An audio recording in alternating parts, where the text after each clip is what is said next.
محمد اور اصحاب محمد اسے بھی کچھ نہیں کہیں گے۔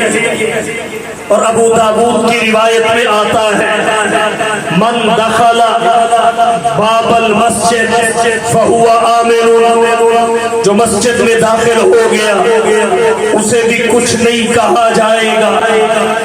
ایک آدمی نے آ کے کہا حضور ایک بندہ تو کعبہ کے پردوں میں چھپا ہوا ہے۔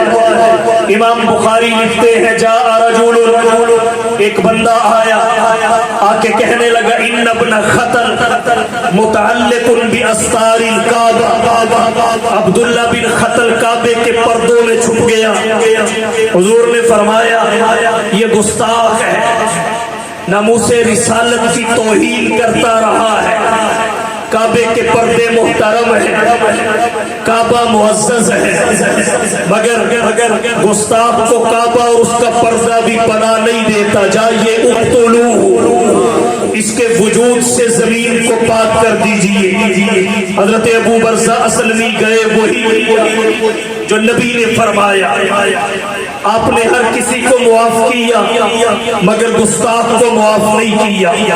خواہ وہ مرد ہو تب بھی سزا ملی، عورت ہو تب بھی سزا ملی۔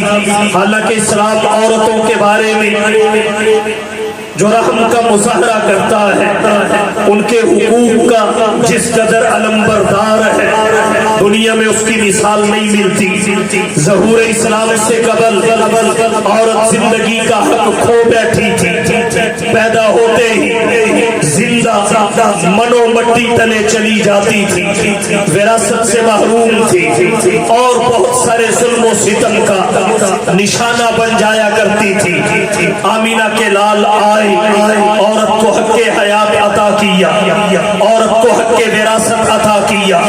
حضور سرور عالم نے مجاہدین اسلام کو نصیحت کی کہ جب جنگ لڑنے کے لیے جاؤ تو بچوں اور عورتوں کا لحاظ رکھو، انہیں قتل نہ کرنا، لیکن توہین رسالت اتنا کبھی جرم ہے۔ اگر یہ کسی عورت سے بھی سرزد ہوا تو اللہ کے نبی نے رحمت للعالمین ہونے کے باوجود، اللہ کے نبی نے اخلاق کی اعلیٰ مثال ہونے کے باوجود معاف نہیں کیا۔ ابو داؤد شریف کتاب الحدود میں روایت آتی ہے ان یہودیۃ کانت تشتم النبی، ایک یہودی عورت کانت تشتم النبی، نبی کو گالی دیتی تھی، وتقع فی، آپ کے بارے میں ہرزہ سرائی کرتی تھی۔ فخنقها رجل، ایک بندے نے گلا گھونٹا حتی ماتت، مر گئی۔ فابطل رسول اللہ صلی اللہ علیہ وسلم دماء، اللہ کے رسول نے اس کے خون کو رائے گاہ قرار دے دیا۔ عبداللہ بن خطل کی دو لونیاں نبی کی توہین کیا کرتی تھی، خون کو رائے گاہ قرار دیا۔ علامہ ابن تیمیہ نے الصارم المسلول علی شاتم الرسول میں لکھا، حضور نے فرمایا من یکفینی عدوی، وہ خاتون میری عداوت اور دشمنی پہ اتر آئی ہے، کون اس دشمن کو ٹھکانے لگائے گا؟ خالد بن ولید اٹھے، واسل جہنم کر دیا۔ تو آپ کی توہین اتنا کبھی جرم ہے، اس کی سزا موت ہے۔ قرآن سے، سنت سے، اجماع امت سے، عقل و قیاس سے یہی ثابت ہے۔ فقہاء اربعہ کا مذہب بھی یہی ہے۔ لیکن یاد رکھیے یہ سزا دینا میری اور آپ کی ذمہ داری نہیں ہے، ہمیں تلوار اٹھانے کی اجازت نہیں ہے۔ وہاں تو کہنے والا حکمرانوں کا حکمران تھا، کہنے والا آقاؤں کا آقا تھا، ریاست مدینہ کا بانی و موجد تھا۔ وہ جب کہہ دے تو پھر تو حالات ہی اور ہوتے تھے۔ لیکن مجھے اور آپ کو یہ اجازت نہیں ہے کہ ہم بندوق ہاتھ میں لیں اور کسی کو گولی مار دیں، ہمیں قتل کی اجازت نہیں ہے۔ سزا یہی ہے، لیکن ذمہ داری حکومت کی ہے، سزا یہی ہے، ذمہ داری ریاست کی ہے، سزا یہی ہے، ذمہ داری ارباب اقتدار کی ہے، سزا یہی ہے، مگر انجام دینے کے لیے ارباب اختیار ہیں۔ اگر دیں تو بہت اچھا، نہیں تو وہ جانے، رب جانے۔ ہماری ذمہ داریاں اور ہیں جن کا آگے چل کے ذکر کرنے والا ہوں، لیکن ابتدا میں ایک بات کہنا چاہوں گا۔ ہمارے آج کے دور میں بعض دانشور یہ کہتے نظر آتے ہیں اللہ کے نبی نے چچا کے قاتل کو معاف کر دیا، اللہ کے نبی نے کانٹے بچھانے والے کو معاف کر دیا، اللہ کے نبی نے بڑا ظلم و ستم کرنے والے معاف کر دیے، اور جب ویسے بھی کوئی شخص توبہ کر لے تو گناہ معاف ہو جاتے ہیں۔ لیکن اللہ کے نبی کی توہین اگر کوئی بندہ کر بیٹھے تو جتنی بھی توبہ کرے تم اس کی توبہ کو تسلیم نہیں کرتے، تم اس کی جان کو بخش نہیں دیتے، تم اس کو معافی نہیں دیتے۔ بھلا توبہ سے ہر گناہ معاف ہو جاتا ہے تو توہین رسالت کا گناہ توبہ سے معاف کیوں نہیں ہوتا؟ آئیے اس کا جواب عرض کرتا چلوں۔ ہر گناہ توبہ سے معاف نہیں ہوتا، بلکہ بعض گناہ ایسے ہیں توبہ کے باوجود سزا ملتی ہے، بعض گناہ ایسے ہیں توبہ کے باوجود گناہگار سزا سے نہیں بچتا۔ اگر توبہ سچی ہو تو اللہ کے ہاں اس کا صلہ پائے گا، توبہ سچی ہو تو اللہ کے ہاں اس کی برکات اٹھائے گا، مگر دنیا میں سزا کی معافی نہیں ہے۔ آپ کہیں گے مثال دیجئے، اگر کوئی شخص کسی کا مال محفوظ جس کی قیمت 10 درہم ہو چوری کر لے، شریعت ہاتھ کاٹنے کی حد بتاتی ہے۔ اب یہ چور جتنی بھی توبہ کرے، اسلامی حکومت ہو، سلطنت اور ریاست اس کا ہاتھ کاٹنے کی سزا اسے دے تو کوئی یہ نہیں کہہ سکتا جناب میں نے توبہ کر لی ہے اب اس سزا کو معاف کر دیجئے۔ قرآن کریم میں زانی کی سزا کا ذکر کیا گیا، احادیث میں اس کا بیان آیا۔ اگر شادی شدہ شخص زنا کرے تو شریعت کہتی ہے اسے سنسار کر دیا جائے، اگر غیر شادی شدہ زنا کرے اسے 100 کوڑے مارے جائیں، مرد ہے تب عورت ہے تب۔ اب زانی اور زانیہ جتنی بھی توبہ کرے اگر شادی شدہ ہے تو رجم سے نہیں بچ سکتے، زانی اور زانیہ جتنی بھی توبہ کرے اگر غیر شادی شدہ ہے تو انہیں 100 کوڑے کی سزا دی جائے گی بشرطے کہ حکومت دے۔ اسی طرح اگر کوئی شخص کسی پہ تہمت لگا دیتا ہے حد قذف سے نہیں بچ سکتا، وہ جتنی بھی توبہ کرے 80 کوڑوں کی سزا اسے مل کر رہے گی۔ اگر کوئی شخص شراب پیتا ہے شریعت کہتی ہے اسے 80 کوڑے مارے جائیں۔ شرابی جتنی بھی توبہ کرے اس کی توبہ دنیاوی سزا سے نہیں بچا سکتی، اس کی توبہ اس طرح قبول نہیں ہوگی کہ اسے سزا نہ دی جائے۔ اب میرا سوال یہ ہے چوری کی سزا دنیا میں توبہ سے نہیں ٹلتی، زنا کی سزا توبہ سے نہیں ٹلتی، غصب کی سزا توبہ سے نہیں ٹلتی، شراب خوری کی سزا توبہ سے نہیں ٹلتی، مل کے رہتی ہے۔ اگر توہین رسالت کی سزا توبہ سے ٹل جائے تو توہین رسالت کی قباحت چوری سے کم ہو جائے گی، توہین رسالت کے جرم کی قباحت زنا سے نیچے آ جائے گی، قباحت میں معیار یہ غصب سے نیچے آ جائے گا۔ تو ایسے گناہ ہیں جن کی سزا توبہ سے معاف نہیں ہوتی، دنیا میں مل کے رہتی ہے۔ اگر توبہ سچی ہوئی تو اللہ کے پاس جا کے راحت اٹھائے گا، تکلیف سے بچ جائے گا، نہیں تو یہاں بھی سزا وہاں بھی سزا۔ تو جناب کو کس نے کہا ہے کہ توبہ سے سب کچھ معاف ہو جاتا ہے؟ حدود توبہ سے معاف نہیں ہوتی، اور توہین رسالت ان جرائم سے بڑا جرم ہے۔ لہذا جب کوئی محمد کی توہین کرتا ہے تو اس کی توبہ اسے سزا سے ہرگز بچا نہیں سکتی۔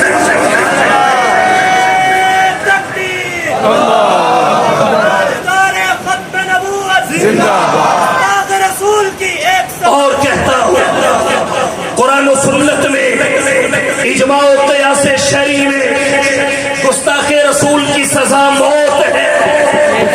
یہ توہین کا جرم توبہ سے معاف نہیں ہوتا۔ دوسری دلیل کیا ہے؟ اللہ نے قرآن کریم میں سورۃ المائدہ میں فرمایا انما جزاء الذین یحاربون اللہ ورسولہ ویسعون فی الارض فسادا۔ دو جرم، ایک اللہ اور اس کے رسول سے محاربت، ایک فساد فی الارض۔ ان کی سزائیں کیا ہے؟ ویسعون فی الارض فسادا، چند سزاؤں کا ذکر کیا، ان یقتلوا قتل کیے جائیں، او یصلبوا سولی پہ چڑھا دیے جائیں، او تقطع ایدیہم وارجلہم من خلاف،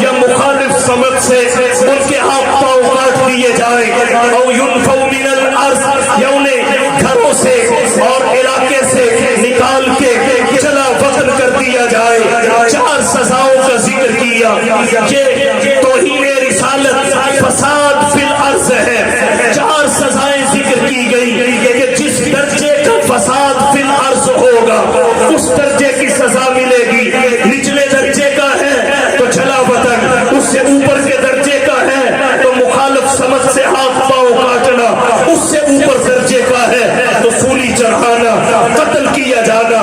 اور فساد فی الارض کی جو کئی قسمیں ہیں توہین رسالت ان میں اعلیٰ درجے کا سنگین جرم ہے. اس لیے اہل علم نے لکھا ہے قرآن کریم کی اس آیت کی روشنی میں یہ فساد فی الارض ہے، سنگین قسم ہے، اس جرم کی سزا سنگین ہونی چاہیے. وہ یہی ہے ان یقتلوا. تیسری وجہ کیا ہے کہ گستاخ رسول کی معافی نہیں ہے. تیسری اس کی وجہ یہ ہے کہ اگر گستاخ رسول کو معاف کر دیا جائے تو ہر کسی کو توہین رسالت کی ہمت ہوگی، ہر کسی کو توہین رسالت کی جرأت ہوگی، ہر کوئی نبی کی توہین کرے گا.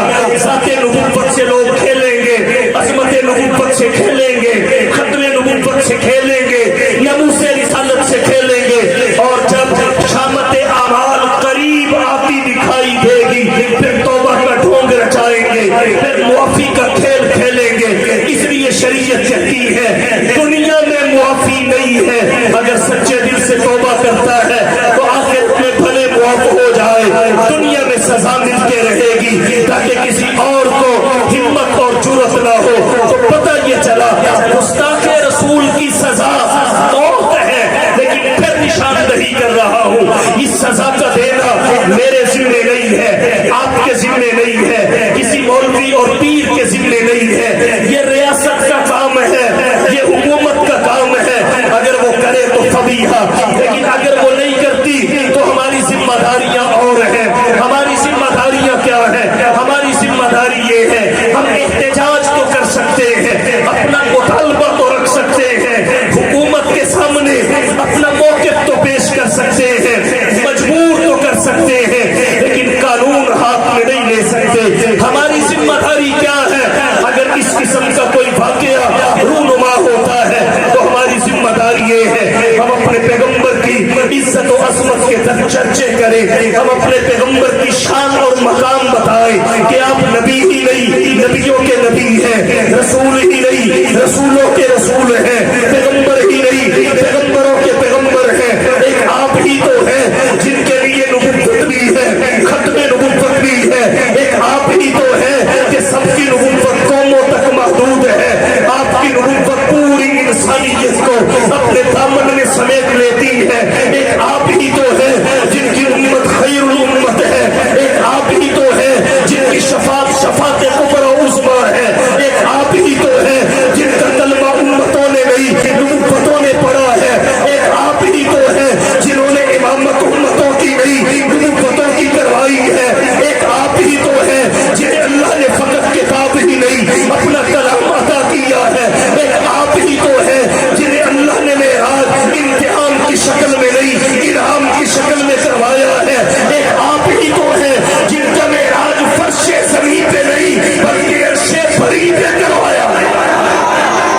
خلق کے سرور شافی محشر، خلق کے سرور شافی محشر صلی اللہ علیہ وسلم، مرسل باور خاص پیغمبر صلی اللہ علیہ وسلم، نور مجسم نیر اعظم سرور عالم مونس آدم، روح کے ہمدم خضر کے رہبر صلی اللہ علیہ وسلم، رہبر موسیٰ ہادی عیسیٰ تارک دنیا شافع عقبہ، ہاتھ کا تکیہ خاک کا بستر صلی اللہ علیہ وسلم، راہ میں کانٹے جس نے بچھائے کالیاں دی پتھر برسائے اس پہ چھڑکی پیار کی شبنم صلی اللہ علیہ وسلم، سن کے عوض دارو شفا دی، کان سنے اور نیک دعا دی، زخم سہے اور بخشا مرہم صلی اللہ علیہ وسلم، بہر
کے ہے جنت کے راستے، نقش قدم نبی کے ہے جنت کے راستے، اللہ سے ملاتے ہیں سنت کے راستے۔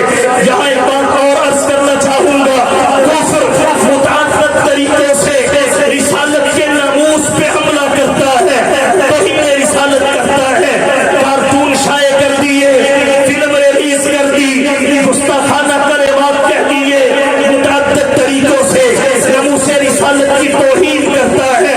بتانا یہ چاہتا ہوں اس کی غرض کیا ہے، اس میں دیوالیہ پن نہیں ہے، اخلاقی دیوالیہ پن نہیں ہے، وہ شرعی اصولوں سے ناواقف نہیں ہے، سب کچھ اس کو حاصل ہے، اسے شرعی اصولوں سے واقفیت بھی ہو سکتی ہے، مگر پھر بھی توہین رسالت کرتا ہے۔ کیوں؟ اس کے مقاصد کیا ہے؟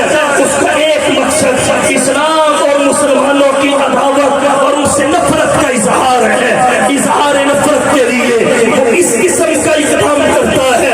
مقاصد کیا ہے؟ ایک مقصد یہ ہے کہ دنیا کو اسلام اور اسلام پسندوں سے بدزن کیا جائے، اس میں کوئی دو رائے نہیں ہے۔ آج مسلمان جتنا بھی کمزور ہے، یہ سیاسی لحاظ سے کمزور ہے، معاشی لحاظ سے کمزور ہے، عسکری لحاظ سے کمزور ہے، من حیث الامت یہ اپنی شان و شوکت کھو بیٹھا ہے، من حیث القوم اپنی حشمت اور سطوت کھو بیٹھا ہے، لیکن اس کے باوجود عشق رسول کی چنگاری آج بھی اس کے سینے میں روشن ہے، عشق رسول کا چراغ آج بھی اس کے سینے میں چل رہا ہے۔ یہ بھوک تو برداشت کر سکتا ہے، یہ بھوک برداشت کر سکتا ہے، پیاس برداشت کر سکتا ہے، غربت برداشت کر سکتا ہے، افلاس برداشت کر سکتا ہے، قرضہ برداشت کر سکتا ہے، لوڈ شیڈنگ برداشت کر سکتا ہے، اپنے گھر بار سے دور رہنا برداشت کر سکتا ہے، اگر نہیں کر سکتا تو محمد کی توہین برداشت نہیں کر سکتا۔ عرض میں نے یہ کیا، کفار سمجھتے ہیں یہ دیوالیہ پر نہیں ہے، یہ شرعی اصولوں سے ناواقفیت نہیں ہے، بلکہ ایک منظم اور گہری سازش ہے جس کے مقاصد ہیں۔ ایک مقصد یہ ہے کہ اسلام اور مسلمانوں سے عداوت اور نفرت کا اظہار کیا جائے، دوسرا مقصد یہ ہے اسلام پسندوں اور مسلمانوں سے لوگوں کو متنفر کیا جائے، اس میں کوئی دو رائے نہیں ہے۔ جب بھی کسی نے حضور کی توہین کی، بھارت میں توہین ہوئی، پاکستان میں احتجاج ہوا، نورپور شرما نے جو بی جے پی کی لیڈر تھی انڈیا میں گستاخی کی، پاکستان میں لوگ سڑکوں پہ آ گئے، عالمی طاقتوں پہ دباؤ ڈالا، تو کہیں بھی توہین ہو، کہیں بھی گستاخی ہو، ہر جگہ کا مسلمان میدان میں نکل آتا ہے، پھر وہ دنیا کو کہتے ہیں دیکھیے مسلمان عدم برداشت کا شکار ہے،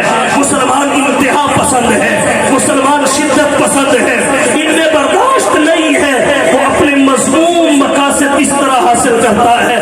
اور بعض دفعہ اس گستاخی کے پیچھے ایک اور سوچ کار فرما ہوتی ہے، وہ یہ کہ حضور کی گستاخی کی جائے، راتوں رات مشہور ہو جائیں گے، مسلمان سب کچھ برداشت کر سکتا ہے، نبی کی توہین برداشت نہیں کر سکتا، کہ میرے خلاف سڑکوں پہ آئے گا، احتجاج کرے گا، کالم چھپیں گے، پرنٹ میڈیا میدان میں آئے گا، الیکٹرانک میڈیا بولے گا، میں راتوں رات مشہور ہو جاؤں گا، اور پھر ویسے تو مجھے برطانیہ کا ویزا نہیں ملتا، جرمنی کا ویزا نہیں ملتا، اٹلی کا ویزا نہیں ملتا، پھر میں عدم تحفظ کا فویلا کر کے یورپ کے کسی بھی بڑے ملک کا ویزا حاصل کر لوں گا۔